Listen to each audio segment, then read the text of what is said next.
ఓం త్రయంబకేశ్వరాయ నమః. హర హర మహాదేవ్. ఓం నమః శివాయ. ద్వాదశ జ్యోతిర్లింగాలలో ఒక ప్రత్యేకమైన జ్యోతిర్లింగం. అన్ని విషయాలు కూడా ఈ వీడియోలో క్లియర్గా ఎక్స్ప్లెయిన్ చేశాను కాబట్టి ఎవరైతే ఈ త్రయంబకేశ్వర్ ఆలయానికి వస్తున్నారో వారికైతే ఖచ్చితంగా ఈ వీడియో హెల్ప్ అవుతుంది.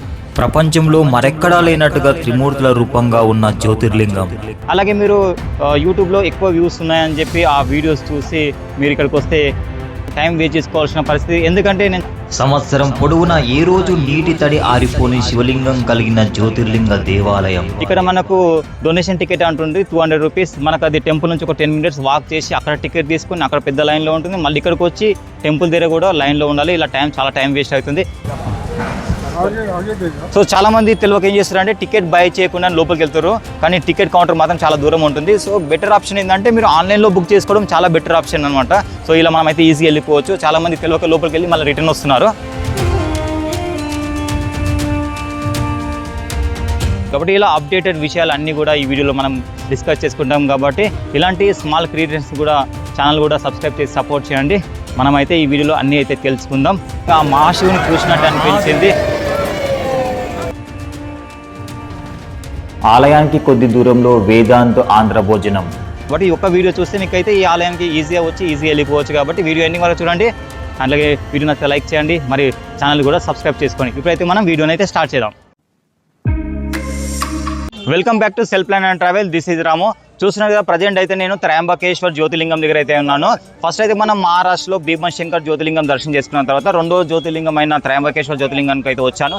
మరి ఈ వీడియోలో మనం ఈ ఆలయానికి ఎలా చేరుకోవాలి, ఇక్కడ వచ్చిన తర్వాత మనం ఎక్కడ స్టే చేయాలి, ఎందుకంటే చాలా మందికి అయితే డౌట్ ఇదే ఉంటుంది, ఇక్కడ ఎలా చేరుకోవాలి అలాగే ఎక్కడ స్టే చేయాలి, అవన్నీ కూడా ఈ వీడియోలో మనం క్లియర్గా తెలుసుకుందాం. తర్వాత ఆలయం యొక్క టైమింగ్స్ ఏమున్నాయి, అలాగే ఆలయానికి వచ్చిన తర్వాత మనం స్పర్శ దర్శనం ఉంటుందా, అంటే దర్శనానికి ఎంత టైం పడుతుంది, ఇవన్నీ కూడా మనం ఈ వీడియోలో క్లియర్గా తెలుసుకుందాం.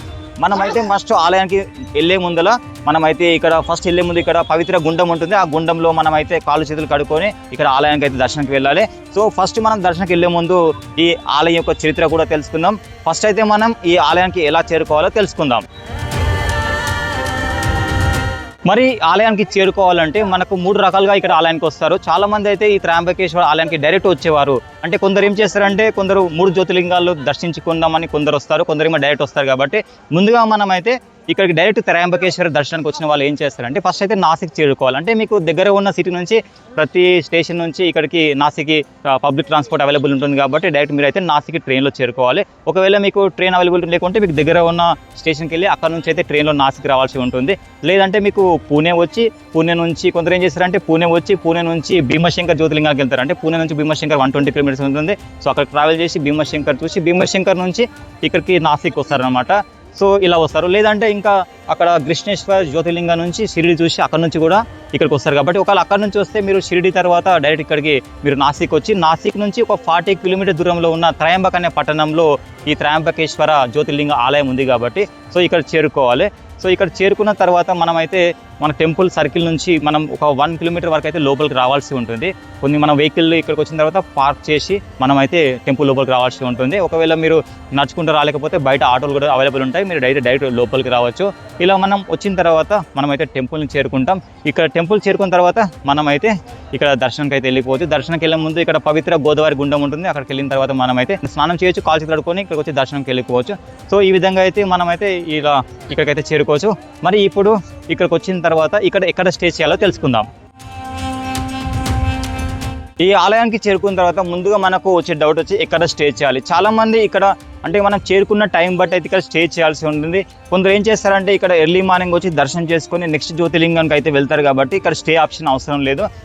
ఇక్కడ మనకు నియర్ బై చాలా టూరిస్ట్ ప్లేసెస్ ఉన్నాయి. అడ్వెంచర్ హరిహర్ పోర్ట్కి వెళ్ళొచ్చు, అలాగే అంజనేరి పోర్ట్ ఉంటుంది. ఇలా మనం ఇక్కడ వేరే ప్లేసెస్ చూడాలంటే 1 డే ఇక్కడ స్టే చేయొచ్చు. సో స్టే ఆప్షన్ కూడా మన హోటల్స్ అయితే చాలా ఉన్నాయి టెంపుల్కి దగ్గరలో. అండ్ మనకు 1500 to 2000 మధ్య ఈ రేట్లో ఉంటాయి. కాబట్టి మీరు ఇలా అక్కడ స్టే చేసి ఇక్కడ ఉన్న లోకల్ విజిట్ ప్లేసెస్ చూసి మనం నెక్స్ట్ ప్లేస్కి అయితే వెళ్ళొచ్చు. ఈ విధంగా మీకు స్టే అవసరం ఉంటే ఇక్కడ ప్లాన్ చేసుకోవచ్చు. లేదంటే నెక్స్ట్ జ్యోతిర్లింగానికి కానీ నెక్స్ట్ విజిట్ ప్లేస్కి అయితే మనం వెళ్ళొచ్చు. ఇప్పుడు మనం ఈ ఆలయం దర్శనం చేద్దాం. కాబట్టి ఫస్ట్ మనం ఈ ఆలయం దర్శనం చేయాలంటే ఇక్కడ పవిత్ర గుండం ఉంది. ఆ గుండం దగ్గరికి వెళ్ళి కాలు చేతులు కడుక్కొని ఈ ఆలయ దర్శనంకి అయితే వెళ్దాం. అలాగే ఈ వీడియోలో మనం ఈ ఆలయ చరిత్ర, అలాగే ఈ ఆలయంలో స్పర్శదనం ఉంటుందా లేదా, అలా ప్రతి విషయం ఈ ఆలయంకి వచ్చే వారికి అందరికీ ఎలాంటి డౌట్ లేకుండా ఈ వీడియో అయితే మనం మాట్లాడుకుందాం. ఇప్పుడైతే మనమైతే వీడియోని స్టార్ట్ చేద్దాం. మనమైతే ఫస్ట్ అయితే గుండం దగ్గరికి వెళ్దాం. Let's go.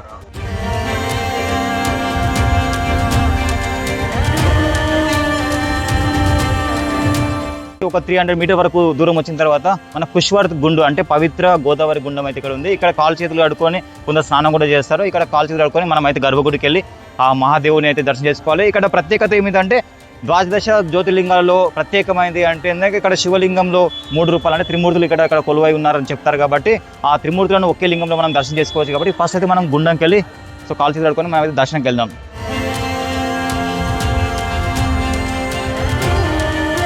ఇక్కడ పుష్వర్త్ గుండం అంటే పవిత్ర గుండం ఆపోజిట్ లో ఇక్కడైతే శివలింగాన్ని చూడొచ్చు. మన చిన్న మండపంలో చాలా బాగుంది, అద్భుతంగా ఉంది. ఓం నమ శివాయ.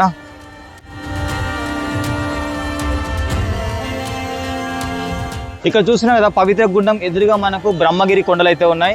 అక్కడ జలధారగా ఏర్పడిన జన్మస్థానం అంటే గోదావరి జన్మస్థానం అక్కడే పుట్టింది. మనం టెంపుల్ దర్శనం అయిపోయిన తర్వాత గోదావరి జన్మస్థానమైన నది జన్మస్థానం అయితే అక్కడికి వెళ్ళాలి. మనం 700 స్టెప్స్ వరకు ఉంటాయి కాబట్టి ఫస్ట్ మనం దర్శనం చేసుకుని తర్వాత అక్కడికి అయితే వెళ్దాం.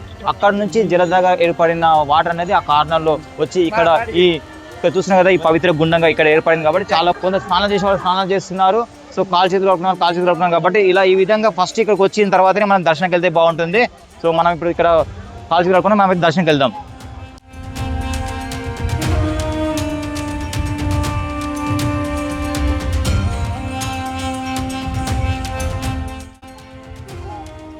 చూస్తున్నారు కదా ఇక్కడ చాలా మంది భక్తులు అయితే వాళ్ళ స్నానాలు కూడా చేస్తున్నారు. మీరు ప్రీ ప్లాన్ గా వస్తే మాత్రం ఇక్కడ స్నానం చేయడం చాలా బెటర్. ఎందుకంటే ఇలాంటి స్నానం చేయడం చాలా బాగుంటుంది. ఎందుకంటే ఇక్కడ కుంభమేళ జరిగే ప్రదేశాలు ఇదొకటి కాబట్టి ఇక్కడ చాలా మంది భక్తులు అయితే వారి భక్తి భావంతో అయితే స్నానాలు చేస్తున్నారు. పవిత్రమైన గుండం లాగా ఇక్కడ చూస్తే చాలా అద్భుతంగా ఉంది. ఈ కుషవర్త్ గుండం అంటే ఇక్కడ గోదావరి పవిత్ర గుండం అని అర్థం. సో ఇక్కడ మనం ఇలా స్నానం చేసిన తర్వాత అలా కాలు కడిగిన తర్వాత మనం అయితే ఇప్పుడు దర్శనానికి అయితే వెళ్ళిపోవాలి. ఇప్పుడు మనం దర్శనానికి వెళ్తూ అలాగే ఆలయ చరిత్ర తెలుసుకొని ఇంకా ఆలయంలో దర్శనం చేసుకుందాం మనం అయితే. సో ఈ విధంగా అన్ని విషయాలు అయితే వీడియోలో తెలుసుకుందాం.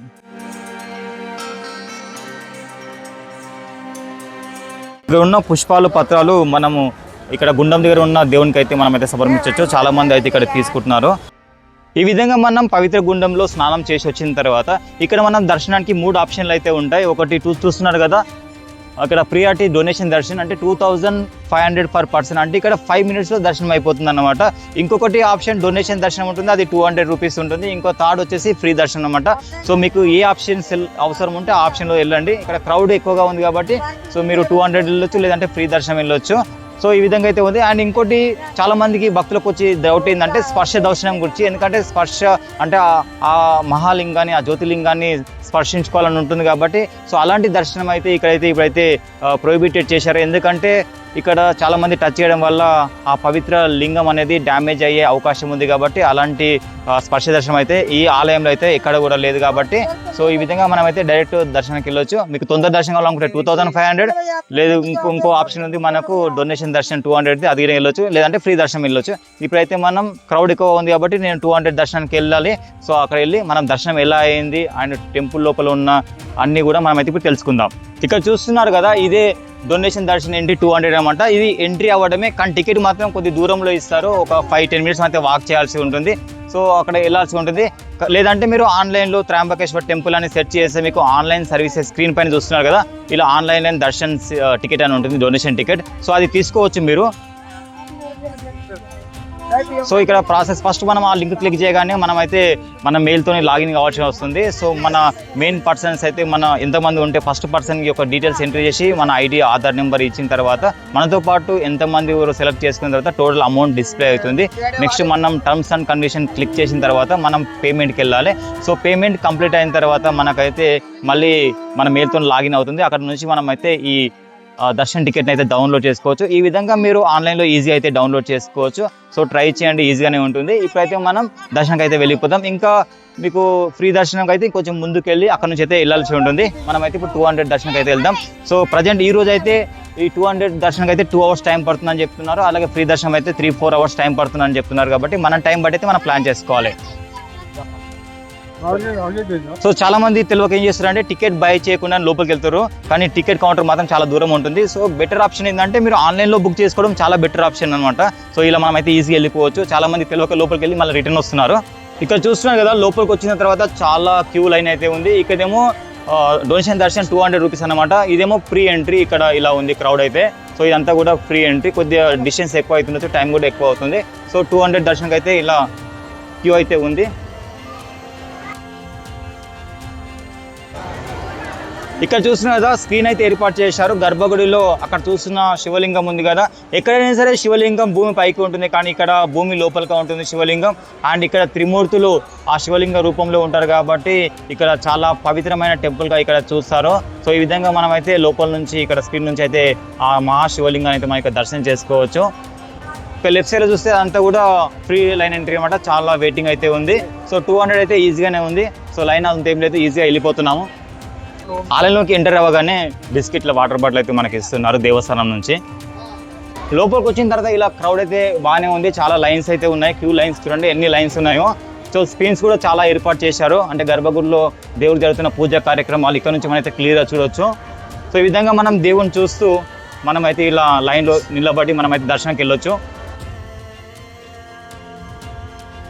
ఈ ఆలయంలో ఎలాంటి స్పెషల్ ఎంట్రీ టికెట్ అయితే లేదు, కానీ ఇక్కడ డొనేషన్ అనే పేరుతో మాత్రమే స్పెషల్ ఎంట్రీ చేస్తున్నారు. అంటే మనం దేవాలయానికి ఇంత అమౌంట్ డొనేషన్ చేస్తే మనకు స్పెషల్గా ఇలా ఎంట్రీ అయితే ఇస్తున్నారు కాబట్టి, సో మనం ఒకవేళ దేవాలయానికి ఇట్లా డొనేషన్ చేయాలనుకుంటే ఇలా మనం అయితే డొనేషన్ చేయొచ్చు. అలాగే టికెట్ తీసుకొని లోపలికి వెళ్ళొచ్చు. ఇలా తొందరగా అయితే దర్శనం అవుతుంది. చాలా మంది అయితే లైన్లో ఉన్నారు, డొనేషన్ లైన్లో కూడా. చూద్దాం దర్శనం అయిన తర్వాత మనం దర్శనం ఎలా అయింది కూడా చూద్దాం. ఇంకా కొద్దిసేపట్లో మనం ఆలయ గర్భగుడి లోపలికి వెళ్ళి ఆ మహాజ్యోతిలింగాన్ని దర్శనం చేసుకుందాం. అప్పటి వరకు అయితే ఈ ఆలయ చరిత్ర అయితే తెలుసుకుందాం.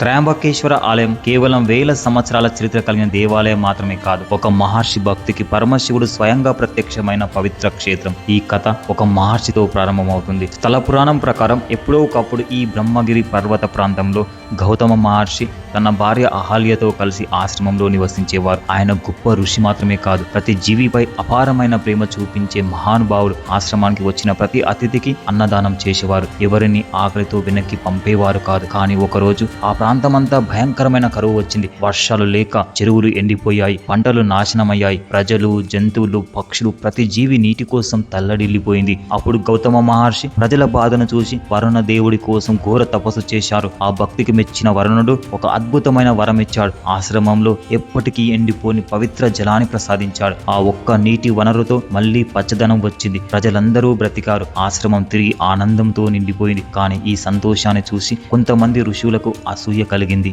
ఆ అసూయతో వారు ఒక మాయా ఆవును సృష్టించి గౌతమ మహర్షి పొలంలోకి పంపించారు. పంటను కాపాడుకునేందుకు గౌతమ మహర్షి ఒక చిన్న దర్భతో ఆవును బయటకు పంపాలని ప్రయత్నించారు. కానీ అది నేలపై పడిపోయింది, ప్రాణాలు కోల్పోయింది. ఆవును చంపాలనే ఉద్దేశం లేకపోయినా గోహత్య పాపం తనకు వచ్చిందని గౌతమ మహర్షి ఎంతో బాధపడ్డారు. ఈ పాపం నుండి విముక్తి ఎలా పొందాలి అని ఇతర ఋషులను అడిగారు. అప్పుడు వారు స్వర్గంలోని గంగాదేవిని భూమిపైకి తీసుకొస్తేనే ఈ పాపం తొలగిపోతుందని చెప్పారు. ఆ మాట విన్న గౌతమ మహర్షి బ్రహ్మగిరి పర్వతంపై పరమశివుడి కోసం ఘోర తపస్సు ప్రారంభించారు. రోజులు, నెలలు, సంవత్సరాలు అయినా భక్తి మాత్రం తగ్గలేదు. చివరికి ఆ భక్తికి పరవశించిన మహాదేవుడు ప్రత్యక్షమయ్యాడు. శివుడు అడిగాడు, గౌతమ, నీకు ఏ వరం కావాలి? గౌతమ మహర్షి ఒకటే కోరుకున్నారు, ప్రభు, నా కోసం కాదు, ఈ ప్రపంచం కోసం గంగాదేవి భూమిపైకి రావాలి. భక్తుని కోరికలో స్వార్థం లేదు. శివుడి ఆజ్ఞతో గంగాదేవి ఈ బ్రహ్మగిరి పర్వతం నుంచి భూమిపై ప్రవహించింది. దక్షిణ భారతదేశంలో ఆమె గోదావరిగా ప్రసిద్ధి చెందింది. అందుకే ఈ క్షేత్రాన్ని గోదావరి జన్మస్థలంగా భావిస్తారు. గౌతమ మహర్షి మరొక కోరిక కూడా కోరారు, ప్రభు, మీరు ఎప్పటికీ ఈ పవిత్ర భూమిలోనే ఉండాలి. ఆ భక్తుని కోరికను అంగీకరించిన పరమశివుడు ఇక్కడే జ్యోతిలింగ రూపంలో వెలిశాడు. స్థల పురాణం ప్రకారం ఈ లింగంలో బ్రహ్మ, విష్ణు, మహేశ్వరుల త్రిమూర్తి తత్వం ప్రతిబింబిస్తుందని విశ్వసిస్తారు. అందుకే ఈ క్షేత్రానికి త్రయంబకేశ్వర అనే పేరు వచ్చింది. చూశారు కదా ఎంత అద్భుతంగా ఉందో ఈ ఆలయ చరిత్ర. ఒక మహర్షితో ప్రారంభమైన ఈ ఆలయ చరిత్ర చాలా అద్భుతంగా ఉంది. ఇక్కడ గర్భగుడి దగ్గర అయిన తర్వాత ఇక్కడ ఫ్రీ లైన్ అలాగే డొనేషన్ లైన్ రెండు అయితే కలుస్తున్నాయి. సో ఇంకా కాసేపట్లో మనమైతే ఇంకా మహాశివలింగాన్ని అయితే మనం దర్శనం చేసుకుంటున్నాం. గర్భగుడి లోపలికి చేరే ముందు ఇక్కడ మండపంలో అయితే నందీశ్వరుడు అయితే కొలువై ఉన్నాడు. చూడండి, చాలా మంది భక్తులు అయితే వాళ్ళ కోరికలు అయితే ఇక్కడ నంది చెవులో అయితే చెప్తున్నారు. ఎందుకంటే ఇక్కడ నంది చెవులో చెప్తే ఆ మహాశివుని మన కోరిక చేరుతుందని, మన కోరిక తీరుతుందని భక్తుల విశ్వాసం. కాబట్టి చాలామంది భక్తులు అయితే ఇక్కడ ఆ నందికి అయితే ఇక్కడ వేడుకుంటున్నారు తమ కోరికలు తీర్చమని. ఆలయంలోకి ఎంటర్ అవుతుంటే చూడండి, అద్భుతమైన శిల్పకళను అయితే మనం చూడొచ్చు. ఇలా ఆలయంలోకి ఎంటర్ అయిన తర్వాత ఇలాంటి నిర్మాణం అయితే ఉంది చూడండి. మొత్తం డార్క్గా ఉంది, మొత్తం పైన ఇలా అయితే ఇలాంటి నిర్మాణం అయితే ఏర్పాటు చేశారు. సో ఇక్కడ మొబైల్ అలో లేదు కాబట్టి మనమైతే ఇక్కడ దూరం నుంచి మనమైతే ఆ మా జ్యోతిలింగం అయితే మనం దర్శనం చేసుకోవాలి. ఇక చాలా రకాల పూజలు అయితే జరుగుతున్నాయి చూడొచ్చు. అలాగే స్క్రీన్, ఇక్కడ పెద్ద స్క్రీన్ అయితే ఏర్పాటు చేశారు. గర్భగుడిలో ఆ మహాశివలింగాన్ని అయితే మనం ఇక్కడ నుంచి క్లియర్గా చూడొచ్చు. హర హర మహాదేవ్, ఓం నమ శివాయ. దర్శనం అయితే అయిపోయింది, చాలా అద్భుతంగా దర్శనం అయితే అయిపోయింది. మన గర్భగుడిలోకి టెంపుల్ అంటే వీడియో అలో లేదు కాబట్టి వీడియో అయితే షూట్ చేయలేదు. బట్ లోపల అయితే చాలా అద్భుతంగా దర్శనం అయితే కలిగింది. ఎందుకంటే మరెక్కడ లేనటువంటిగా, అంటే ద్వాదశ జ్యోతిర్లింగాలలో ఏ జ్యోతిర్లింగమైనా భూమి పైకి ఉంటుంది, కానీ ఇక్కడున్న జ్యోతిర్లింగం వచ్చేసి భూమి లోపలికి ఉంటుంది. అది కూడా ఇక్కడ ఈ జ్యోతిర్లింగంలో త్రిమూర్తులు ఉంటారని నమ్ముతారు. అంటే బ్రహ్మ, విష్ణువు, మహేశ్వరుల రూపంగా ఇక్కడ శివలింగం ఉంది కాబట్టి, సో భూమి లోపల ఉంది కాబట్టి మనకు కనిపించదని చెప్పి బ్యాక్ సైడ్లో ఒక మిర్రర్ కూడా ఏర్పాటు చేశారు. సో అలా క్లియర్గా భూమి లోపల ఉన్న శివలింగం అయితే మనకు చాలా అద్భుతంగా కనిపిస్తుంది. సో ఆ దర్శనం చేసిన తర్వాత చాలా అద్భుతంగా ఉంది, నిజంగా ఆ మహాశివుని చూసినట్టు అనిపించింది. సో అంత అద్భుతంగా ఉంది. సో మనం దర్శనం అయిపోయిన తర్వాత ఇక్కడ చూసిన బ్యాక్ సైడ్ ఈ ఎంట్రీ నుంచి అయితే వస్తాం. సో చాలా అద్భుతంగా ఉంది. మీరు కూడా వీలైతే ఖచ్చితంగా ఈ త్రయంబకేశ్వర అలాగే మిగిలిన జ్యోతిర్లింగాలు కూడా మహారాష్ట్ర వస్తే ఒక ట్రిప్లో ఇవన్నీ కూడా మనం చూసుకోవచ్చు. ఇంకా ఈ ఆలయం యొక్క ప్రత్యేకత చూసుకుంటే ఇప్పుడే చెప్పాను కదా, ఇక్కడ ఉన్న శివలింగం త్రిమూర్తి రూపంలో ఉంటుంది. అంటే ఇక్కడ త్రిమూర్తులైన బ్రహ్మ, విష్ణు, మహేశ్వరుల రూపంలో ఇక్కడ శివలింగంగా ఉంటుంది కాబట్టి ఒక ప్రత్యేకమైన జ్యోతిర్లింగంగా దీన్ని చూడవచ్చు. అలాగే ఇక్కడ చూస్తే ఇక్కడ చూడండి, ఇక్కడ గోడలో అంటే ఆలయం మొత్తం నల్లరాతితో ఇక్కడ నిర్మించబడింది. ఇక్కడ ఉన్న రాళ్ళపైన ఉన్న శిల్పకళ చాలా అద్భుతంగా ఉంటుంది. ఎలాంటి సిమెంట్ వాడకుండా ఇంటర్లాకింగ్ సిస్టమ్తో ఒక అద్భుతమైన శిల్పకళ ఇక్కడైతే మనం చూడవచ్చు. ఈ ఆలయంలో చాలా అద్భుతంగా ఉంది. అండ్ ఇక్కడ ఫొటోస్ కానీ వీడియోస్ కానీ బ్యాక్గ్రౌండ్ బ్లాక్ రాక్స్ ఉండడం వల్ల చాలా అద్భుతంగా ఉంది. చాలామంది అయితే ఇక్కడ భక్తులు చాలామంది ఇక్కడ వస్తున్నారు. సో మాకైతే దర్శనానికి అయితే 2 hours అయితే టైం పట్టింది. మేము 200 డొనేషన్ టికెట్ తీసుకున్న లోపల చాలాసేపు అయితే లైన్లో వెయిట్ చేయాల్సి వచ్చింది. అండ్ కూర్చొనికి ఉంది కాబట్టి సో ఈజీగానే వెయిట్ చేయాల్సి వచ్చింది. సో ఈ విధంగా మనం డొనేషన్ దర్శనం తీసుకుంటే కొద్దిగా ముందు అయిపోతుంది. మాకైతే 2 hours పట్టింది. అండ్ మీకు ఫ్రీ దర్శనం అయితే మీకు 5 hours వరకు అయితే టైం పడుతుంది. ప్రజెంట్ ఇప్పుడు జూన్, ఈరోజు 12th అనమాట. ఈరోజు అయితే ఈ విధంగా ఉంది క్రౌడ్ ఇక్కడ. ఈ ఆలయానికి వచ్చేవారు చాలామంది కూడా ఇక మిగిలిన 2 జ్యోతిర్లింగాలే కాకుండా ఇంకా ఎవరైతే అడ్వెంచర్ లవర్స్ ఉన్నారో, అలాగే వాటర్ ఫాల్సే కానీ ఇవన్నీ చూడాలనుకుంటే ఇక్కడ నాసిక్ అనేది ఒక బెస్ట్ ప్లేస్గా ఉంది. ఈ త్రయంబకేశ్వర్ జ్యోతిర్లింగానికి దగ్గరలో మనకు హరిహర్ ఫోర్ట్ ట్రెక్కింగ్ ఉంటుంది. మన ఇండియాలోనే అతి భయంకరమైన ట్రెక్కింగ్లో ఇది ఒకటిగా భావిస్తారు కాబట్టి చాలా అద్భుతంగా ఉంటుంది. ఎవరైతే ట్రెక్కింగ్ లవర్స్ ఉంటారో, అడ్వెంచర్ ఇష్టపడతారో వాళ్ళైతే ఇది అయితే మనం సెలెక్ట్ చేసుకోవచ్చు. దాంతోపాటు ఇక్కడ ఇంకా మరిన్ని నాసిక్లో టూరిస్ట్ ప్లేస్లో ఉన్నాయి. ఇంకా దర్శనం అయిపోయిన తర్వాత మనం ఇక్కడ బ్రహ్మగిరి కొండపైన ఉన్న అక్కడ ఏర్పడిన జల ద్వారా, అంటే అదే గోదావరి యొక్క జన్మస్థానం అక్కడ నుంచి ఏర్పడుతుంది కాబట్టి ఆ జన్మస్థానాన్ని కూడా చూడొచ్చు. ఇంకా మిగిలిన ఇక్కడ సరౌండింగ్ స్క్రీన్ పైన ఇస్తున్న ఇవన్నీ కూడా ఇక్కడ చూడాల్సిన ప్రదేశాలు కాబట్టి ఎవరైతే ఈ మిగిలిన ప్రదేశాలు చూడాలంటే ఇక్కడ 1 day స్టే చేసి ఇవన్నీ చూసి అయితే నెక్స్ట్ మనం భీమశంకర్ నుంచి వచ్చిన వాళ్ళు విష్ణేశ్వర టెంపుల్ సైడ్ కానీ, విష్ణువేశ్వర టెంపుల్ నుంచి వచ్చిన వారు భీమశంకర్ సైడ్ అయితే వెళ్ళొచ్చు. ఈ విధంగా అయితే మనమైతే ప్లాన్ చేసుకోవచ్చు. ఇలా మొత్తానికైతే మనమైతే ఈరోజు త్రయంబకేశ్వర మీ అయితే దర్శనం చేసుకున్నారు. మీరు కూడా వీలు చూసుకొని ఇక్కడికైతే వచ్చేసేయండి. సో ఫైనల్గా ఈ వీడియో మీకు యూజ్ అయింది అనుకుంటున్నాను. ఒకవేళ మీకు ఈ వీడియో హెల్ప్ అయితే లైక్ చేయండి. అలాగే ఇలాంటి డివోషనల్ కంటెంట్ కోసం ఛానల్ని సబ్స్క్రైబ్ చేసుకోండి. Thank you for watching. Hara Hara Mahadev.